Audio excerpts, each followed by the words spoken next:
শহরে পোস্টার কলহে জড়ালো কংগ্রেস ও তৃণমূল। কিছুদিন আগে জেলা কংগ্রেস সভাপতি তথা রায়গঞ্জ পৌরসভার প্রাক্তন চেয়ারম্যান মোহিত সেনগুপ্ত অর্থাৎ তছরূপের মামলায় বেকসুর খালাস হয়েছেন। তারপর থেকেই রায়গঞ্জ শহর জুড়ে তৃণমূলের পুরো প্রশাসনিক বোর্ডকে বিধে পোস্টারের ছয় লাভ করেছে কংগ্রেস।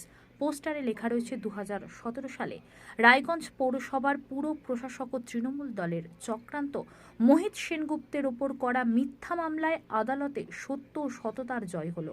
কংগ্রেসের দাবি, মোহিত সেনগুপ্তকে ইচ্ছাকৃতভাবে ফাঁসানো হয়েছিল, কিন্তু তাতে কোনো লাভ হয়নি। তৃণমূল অনেক চেষ্টা করেছে মোহিত বাবুকে কংগ্রেস ছেড়ে তৃণমূলে নিয়ে যেতে, কিন্তু তাতে তারা কোনো সুবিধা করতে পারেনি ও পারবে না।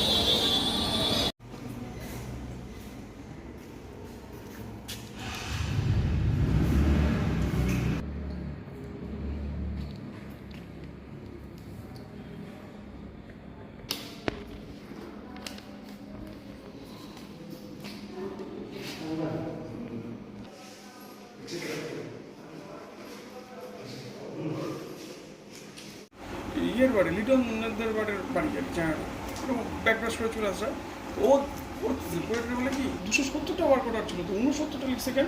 তাহলে একটা মানে কাউকে টাকা দিচ্ছে, তখনই আমার কানে ঢুকবে। ওই বললাম 200, সেই কারণে এটা আমি আমার যখন না না না